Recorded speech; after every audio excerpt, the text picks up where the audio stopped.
कति अन्त्यहरू नै जिन्दगीको सुरुवात हुँदो रहेछ, या भनौँ कति जिन्दगीका सुरुवातहरू अन्त्यबाट नै बिउछदो रहेछ।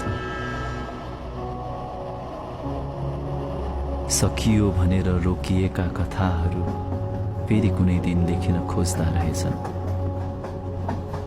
भुल्ने रोग नै होस् या भुल्दा भुल्दै छुटिएको माया, पहिले भेट्दा नै चिन्न नसकेको मान्छे अहिले झन् के चिन्थ्यो होला र।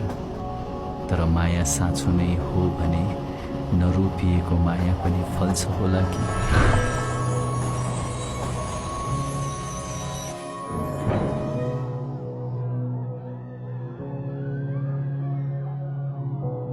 भाग्यमा नरहेको मान्छे फेरि समयले नजिक ल्याउँदा समय नै फर्किएर आए जस्तो लाग्दो रहेछ।